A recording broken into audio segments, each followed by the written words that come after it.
All right, thank you for staying with us. And the conversation this morning is essentially about, the state of the Nigerian nation and the politics thereof.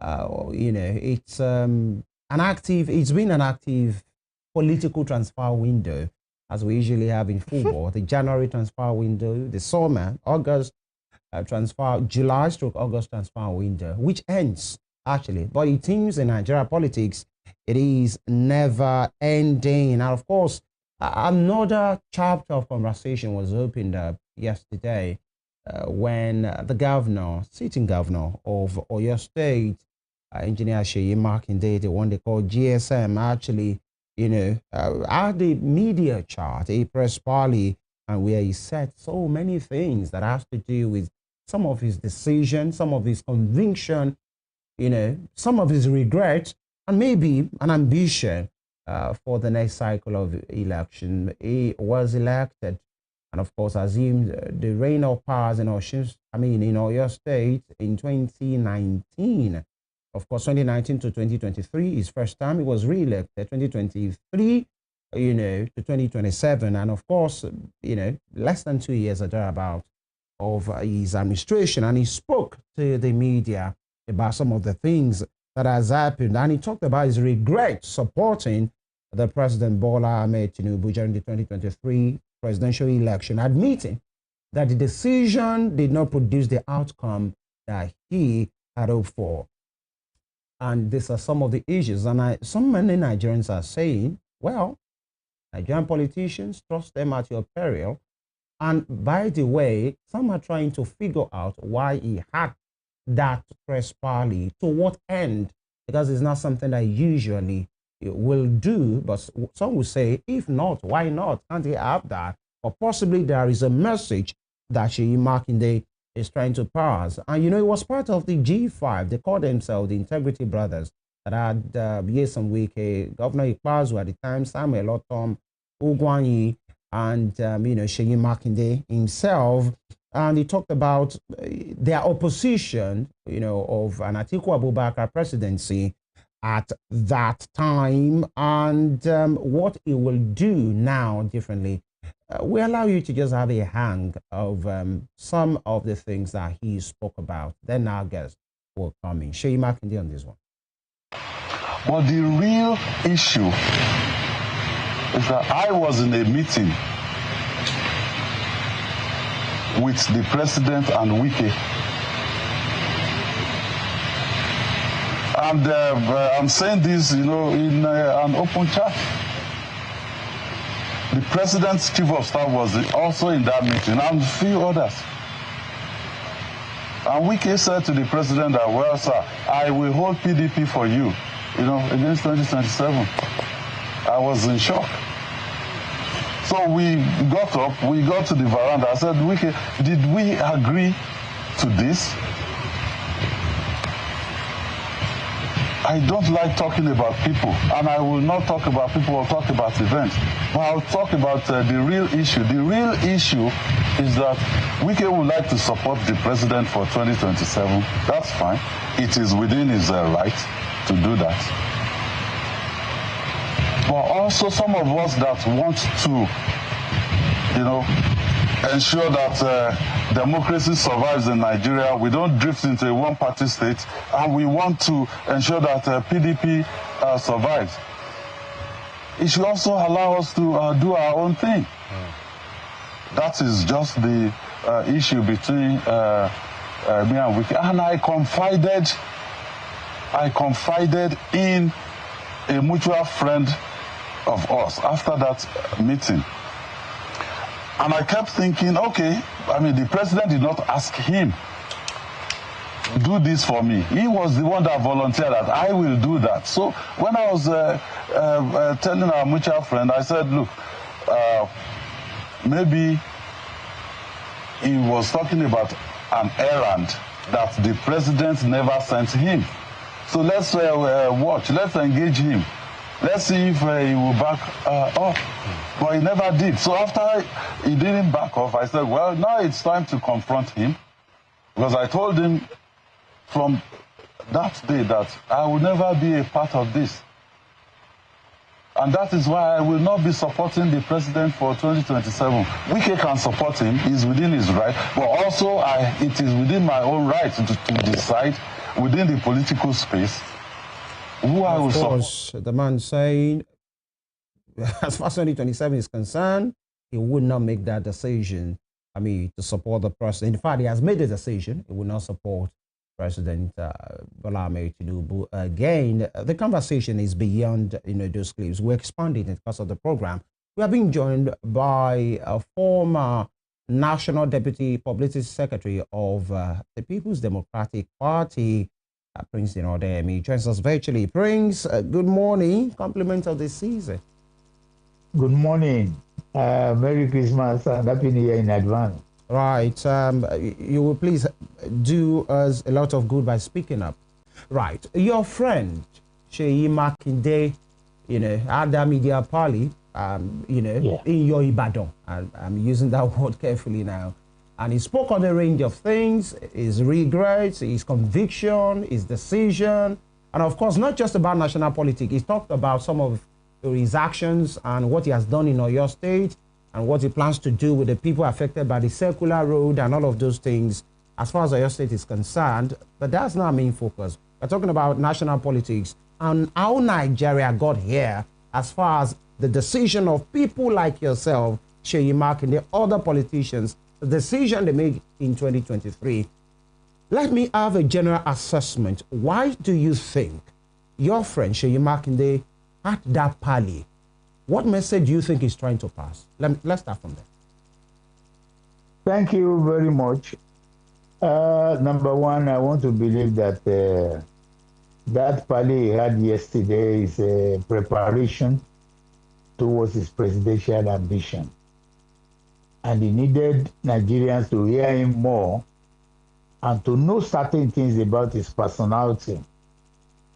And just to subtly campaign about his quality. And he said it clearly that he is more than qualified to govern Nigeria. He even equated himself with the presidency, that what made the president to be who he is today is because he had the opportunity to rule Lagos State twice. Right. 2 terms. And that is exactly what he is doing in Oyo State. He also stated that he is an engineer. He elaborated so much on that. And he wanted Nigerians to forgive him for the role he played in enrolling or partnering with APC to defeat the presidential candidate, Atiku. And I want to believe, and I want to cap everything up as a systematic way of commencing his campaign to be the presidential candidate of PDP in 2027. That is all I can say for now.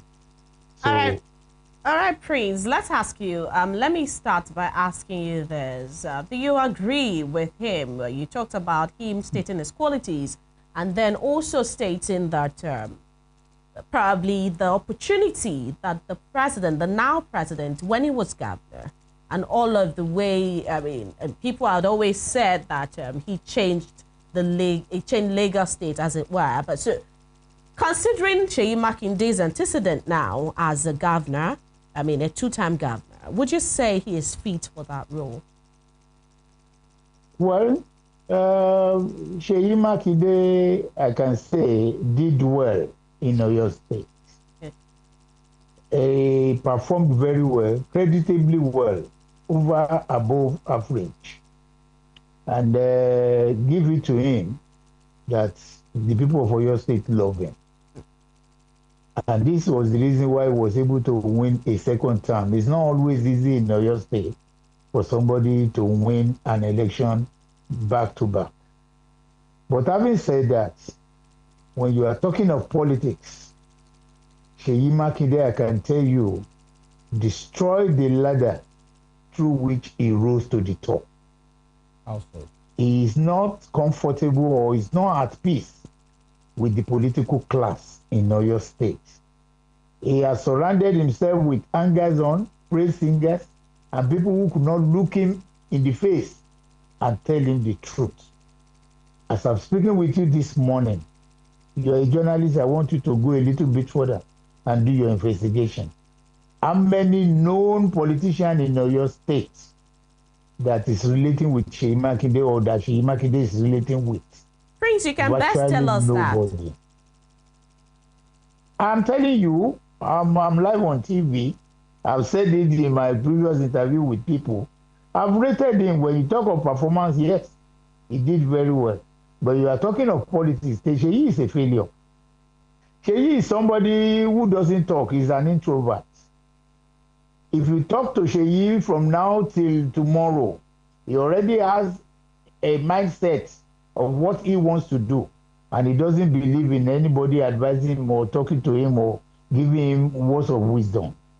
And just like I said, and I'm repeating it, there is no politician of class in Oyo State that is relating with Seyi. None. I practice politics in Oyo State.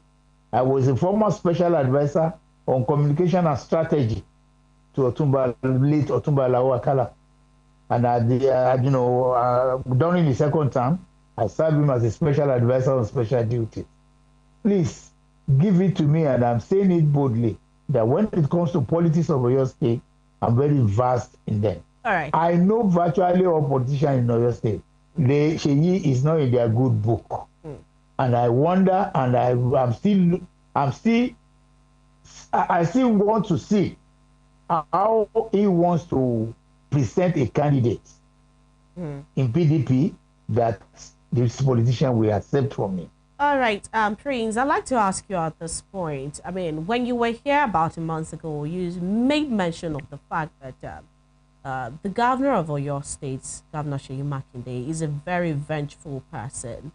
But then I'd like to ask you, and you spoke also about the fact that it was said, I mean, it has been said in your party that he had apologized, and that's why he wasn't sanctioned, that he had apologized for the party played, you know, in the build-up to the 2023 election. I'd like to ask you now, looking at the fact that we all see that he may have an ambition for 2027, and then you have said this from your place of familiarity with him, that he's a vengeful person.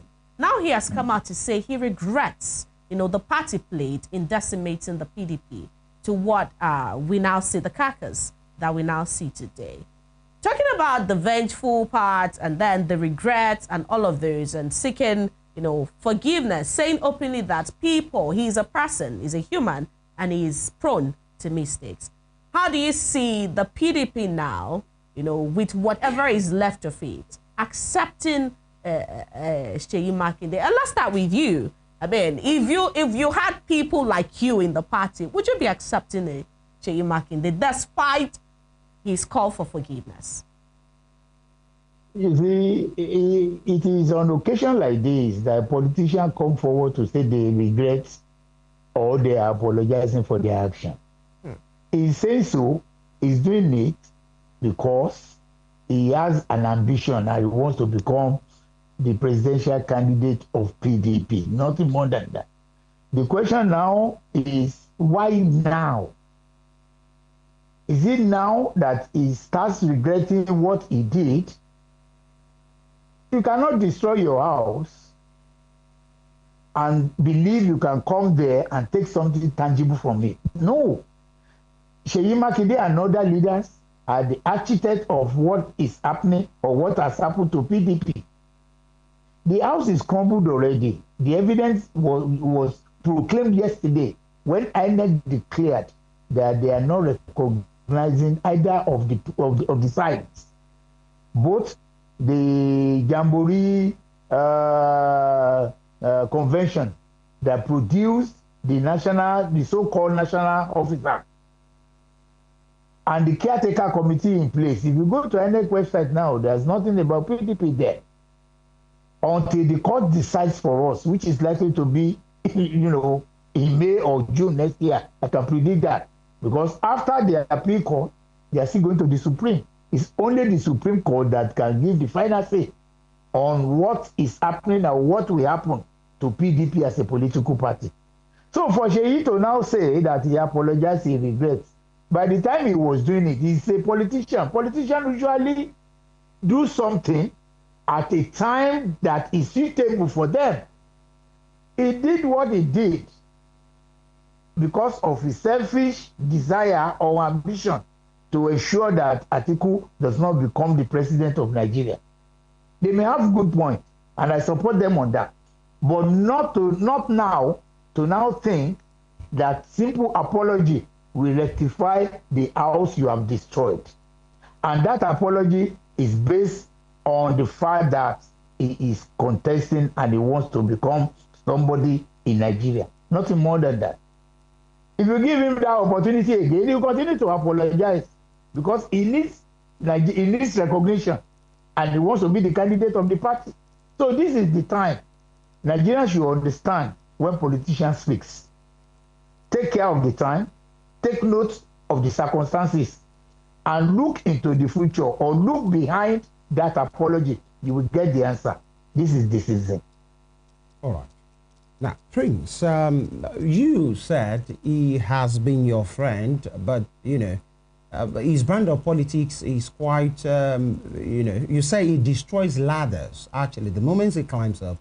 And you say it's quite, maybe there might not be too many politicians, big politicians in Oyo State who identifies with him. I remember before the 2023 elections that produced him as the second-time governor and, of course, President Tinubu, many persons in Oyo State that time, or your PDP, you know, would rather tilt towards working for Atiku. In fact, many persons feel we will not support you. And this one that you want to support Tinubu, you might fail. I remember on a popular program in which he said he's so confident he will win hands down.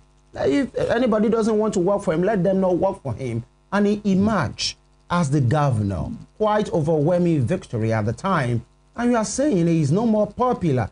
When he wasn't that supported because of his choice to support Asiwaju Tinubu in 2023, against all odds, he emerged, he said it, and it happened. And you are saying now he's no more popular with the big-time politicians. But maybe he has the people. You have said it. The people likes him in Oyo State. Maybe that's the confidence that he has, that maybe people like yourself or other politicians might not like him for his brand of politics, but he's always confident he's going to win. He said in 2023, he won, and he has said he's qualified to be president again. Maybe he has the people behind him. You don't trust. I mean, you don't believe so. Sentiment and blackmailing politicians has an expiry date.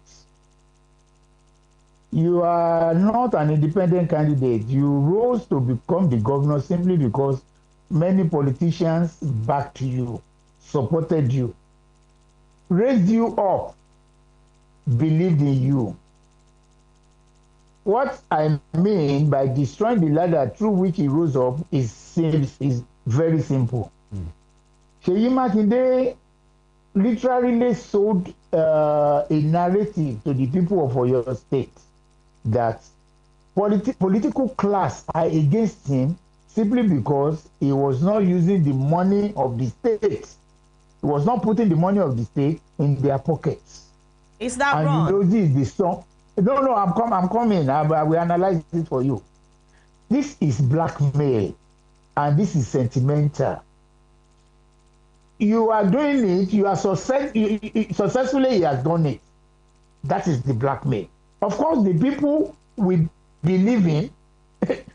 Throw up any figure that this is the money in the hands of the governor. The people will believe it. The people have a way of thinking. So he only used that as a kind of a campaign tool to curry the support of the masses. It's a very good strategy. It has won an election for him. What I'm now saying is, politics is the foundation that even produce you or introduce you to the masses in the first instance. You are not in all the polling units or in all the local government during election.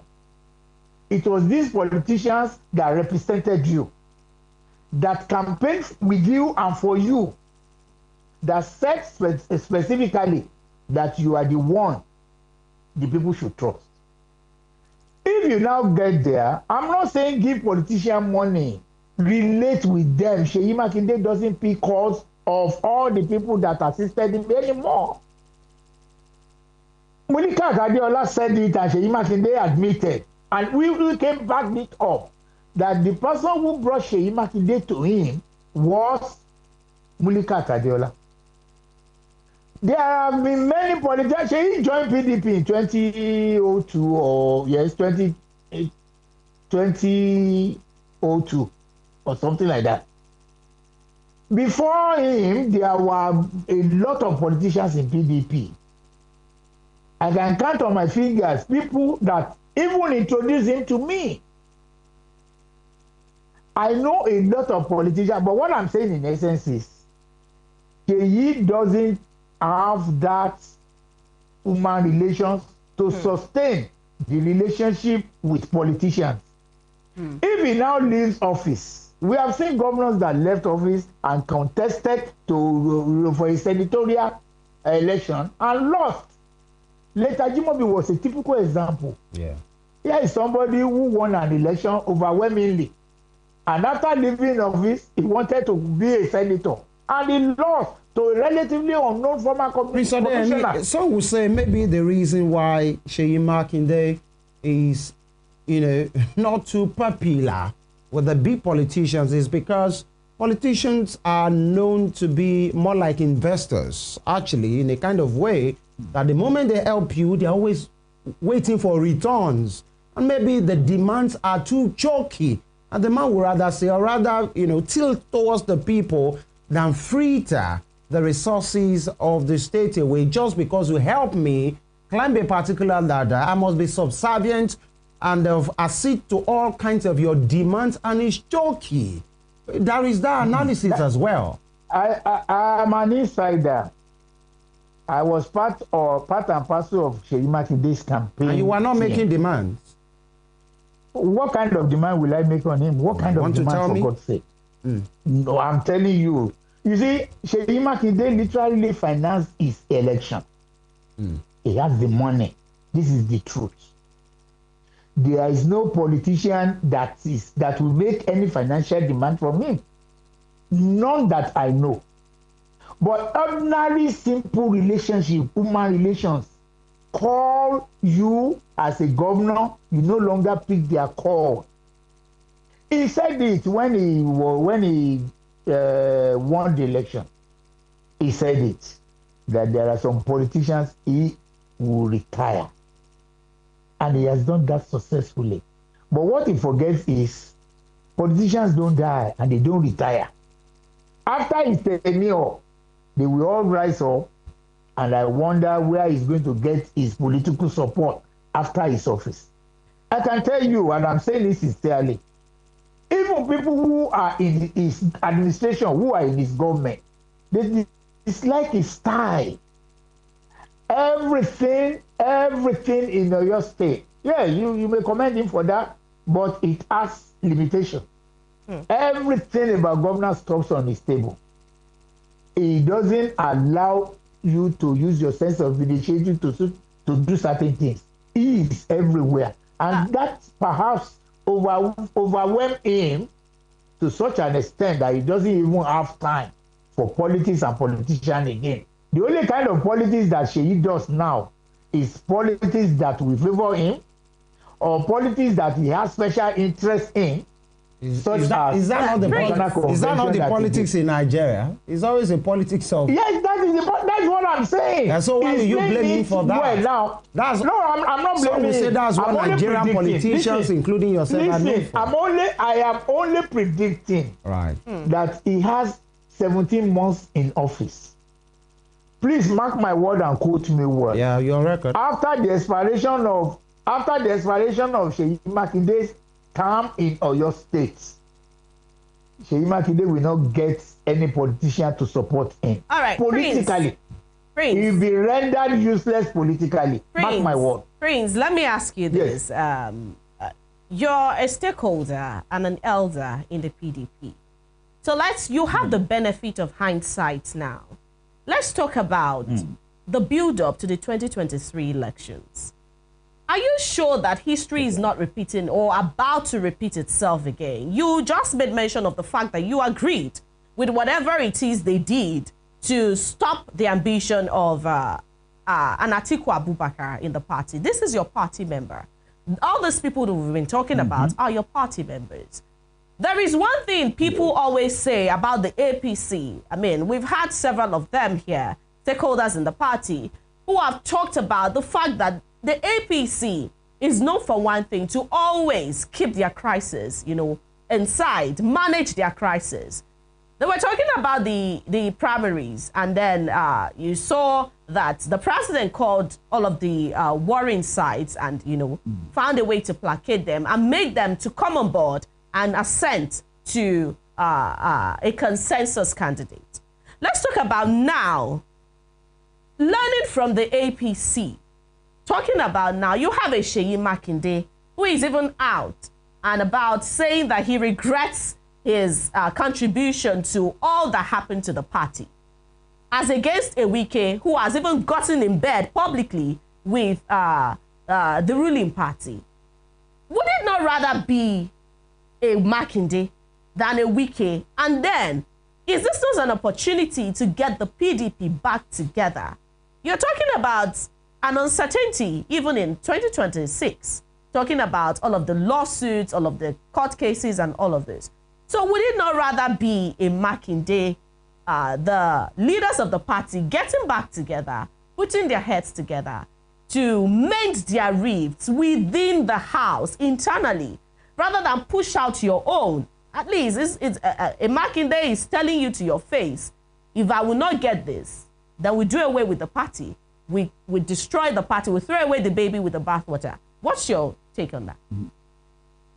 Yes, I am a politician and at the same time a journalist.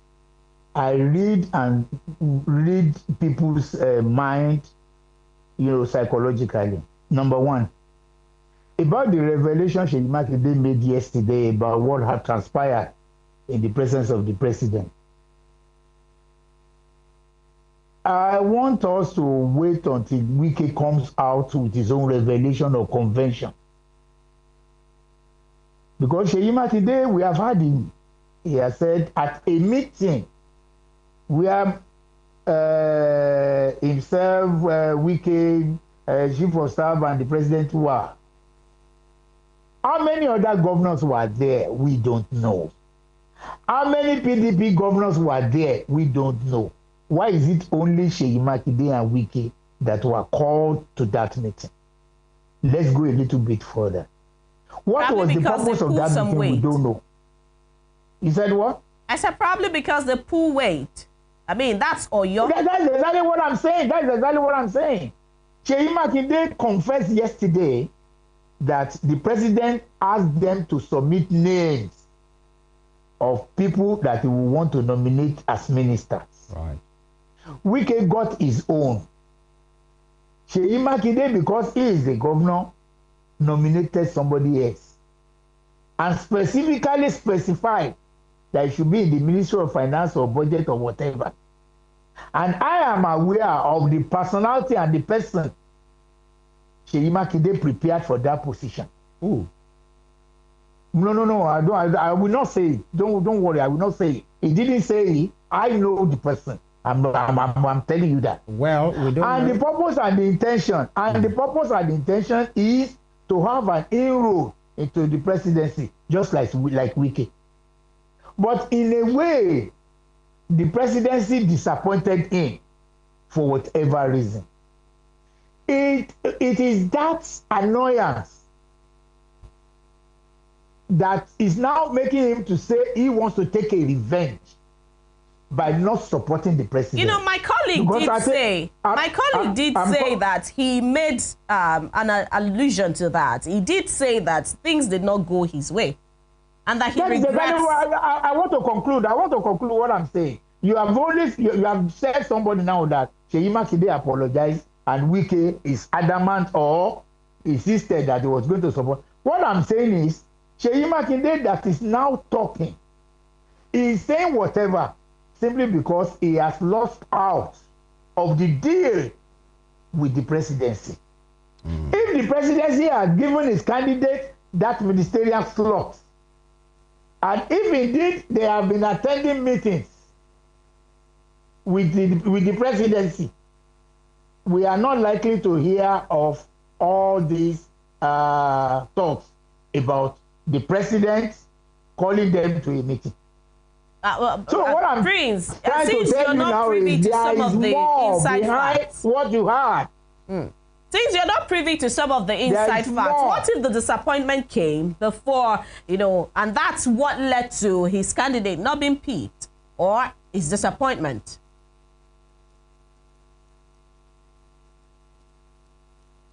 Prince, are you there? Can you repeat the question, please? I said, what if the disappointment I'm here. Yes. About the fact that his own plans did not pull through?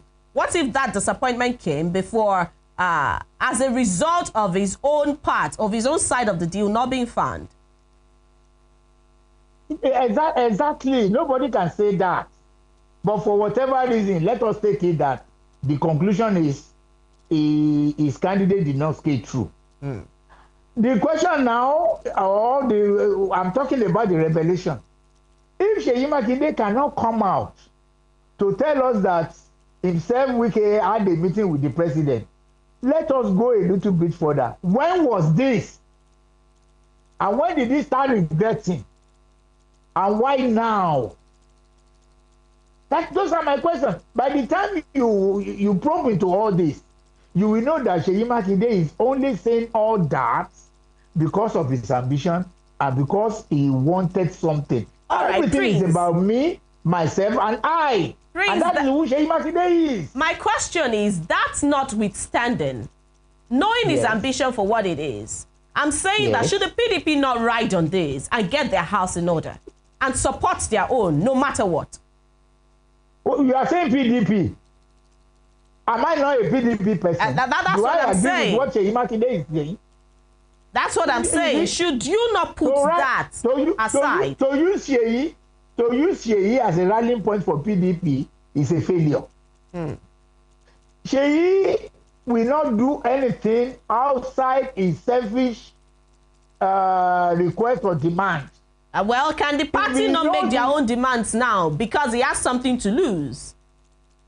Well, out of all these rubbles, new leaders will emerge. Let the court decide first. By the time the court decides which of the sides have the power to claim the party, which is PDP, then we know what we are doing or where we are going. But as it is now, it is battle to finish between Seyi and Makinde. Before, it was Atiku. Atiku left. Much later, or earlier than that, it was Ayu. Ayu left. Now, it is the battle of friends, people who collaborated together to injure PDP as a political party. They know themselves. They know how they have been meeting with the presidency. They know the demands they made with the presidency. But all other PDP leaders were not there. It's only that they distributed themselves among these warring factors. And this is why I disagree with the likes of the leaders of Bode George, who even in Lagos endorsed Labour Party, but at the convention was able to read a suspension order over and because of anti-party activities. What of the one he did in Lagos? Did Seyi, where the convention was held, not commit the same offense Wike did? It's Prince calling the pot black. Yeah, let me come in there. About the issue of Chief Bode George, I remember a few weeks ago we spoke with the Vice Chairman, Southwest, Alhaji Kamaldeen Aji Shafe, who said, yes, Bode George could be accused of anti-party, but that he has apologized, he has turned a new leaf, and all of those things, and, trying to say those things to say, the party must just move on, and at the same time talking about Seyi Makinde and some of those things that they did. But that's on one part.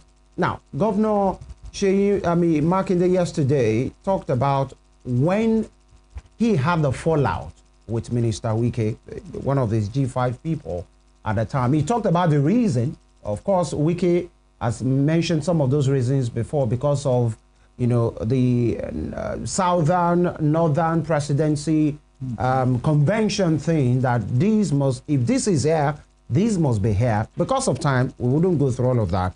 And he said they had this meeting that you mentioned earlier with the president, and all of a sudden, Minister Wike got up and said he was going to hold the PDP for the president in 2027, even without the president asking him. And he and some of the people that were there were shocked. And on their way out at the veranda, that was his word. He said they asked him, and he spoke to some people, said maybe he didn't mean it, maybe he would deny.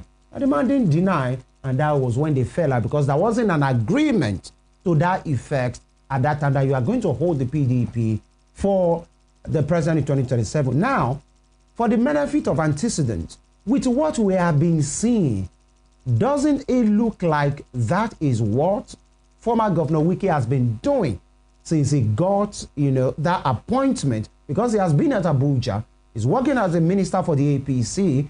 He has not left the PDP off the hook. He has been holding them by the jugular, dictating all of those things. In fact, he has been quoted to say, as far as presidency is concerned, PDP, leave it for Tinubu, but then you can continue with the affairs of your party. And he has been dictating, all the drama in that party, of course, with the other camp as well. Don't you think Seyi Makinde is saying the truth here to say that is the business and that's the mission of, Governor Wike, and that is what he's trying to do? Or you still think, in your own words, Seyi Makinde will say anything because of his ambition? It is always good to hear the two sides of the story before you conclude or make a judgment. Right. I'm only asking for your opinion. And it is in the light of this that I may not be able to go deeply into what Seyi said about Wike. But having said that, Wike did not hide his feelings, and he has been saying it that he will support President Tinubu. So more or less, there is nothing new in what Seyi Makinde said that is quite different from what Wike has been saying. So based on that, my analysis will now be the personality of Wike, or what I believe Wike is acting that way. Wike is only taking a revenge against PDP because of what PDP did to him as a political party. The area where I will disagree with him is there should have been a kind of a time to stop this war or to stop this revenge. And what is this offense? Now that at the last convention, Wike, Ayofayoshe, some of their likes were suspended from that party. And just like Sokwe said earlier, is that not the time to support Seyi Makinde, or irrespective of the resentment or his brand of politics, to say, let's reform this party? Somebody cannot be holding the party at the jugular, just delaying it, because of the ambition of one man there. Let's support him. Let's rally around and support this movement and get Wike and his life. Seyi's intention to some of us is not genuine. What you are seeing in the public space is quite different from who Seyi is and what Seyi is after. That is the difference. Right. Seyi is only playing to the gallery by saying he apologized. Seyi is only playing to the gallery to accuse other people of what he did or what he partook in, the decision they took together. We cannot jointly rob somebody and you now come back to say, yes, I'm part of the people that robbed you, but I am apologizing, and you start accusing or you start calling the other people armed robbers. All right, Prince, it's not done. Strategically, Seyi is not in the right position to do that. He's not. Prince, let me ask you this before I ask my major question. For a person who has said he's friends with Seyi Makinde, you seem pretty predisposed to a Wike. Like, are you sympathetic towards Wike? very, very sympathetic towards Wike because I know what happened. And what happened? When the likes of Atiku, Tambua, and all of them left PDP, we were in PDP. And it was Wike that was taking care of the party. Taking care of the party, in what terms? What do you mean by taking care of the party? It was the one paying the salary of the staffs. It was the one doing everything for the party. They all left for APC. We were not having any, we were not in the presidency. And you have to pay staff, you have to maintain the office, you have to maintain your officer. That's what I mean. And so, where is the party today? Where's the PDP? That is the understanding I want you to know. When Wike was doing this, they all left the party for him. When it was about time to reap the benefit of what he did, and he's asking for a legitimate thing. And what is that legitimate thing? The presidency after Buhari should be sold to the South. It's not because another issue entirely. If he's going to win as a Southerner. But now you came, turned the whole thing around, and insisted that the presidency should come from the North. But despite the unpopular ticket on which the incumbent president and his vice ran on, a Muslim ticket, they still had a consensus, and despite the rancor, despite the rumblings in the country, they ran on that ticket and they won. We've been asking you the same question and would like to ask again. Do you not think this is the right time to put your house in order? Of course. It's the right time to put us in order. But the question now is, who are the leaders that will now put this in order? I'm just people like you. I'm too small in the party to. I don't have the money, to say the leadership should come and sit down and settle whatever. Of course, I have my own idea of how things should go. You could have the voice and the pen. When you now have the leadership that does not agree among themselves, that are determined to say it is battle to finish, it's either I get the party or I lose it. Then what do you do? So it's so Prince, we are due for a break right now. So it's more like the PDP. Many adjectives have been used. Some say the PDP is in coma. Some say it's comatose. Is dead, decimated, and some are even waiting for the burial date of the PDP as well in all of those things. But we take a quick break right now, and when we come back, the man is saying he is qualified. Whatever Tinubu has achieved is about achieving, and has even done more in the private sector. That's Seyi Makinde. But then that would be the call of the people, isn't it? That will be after now. Yeah.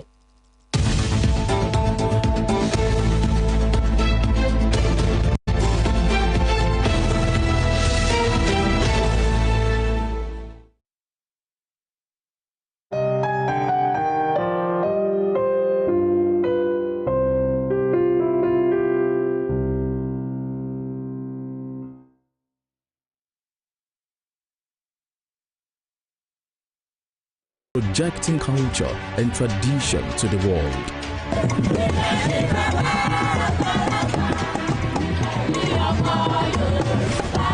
Brought to you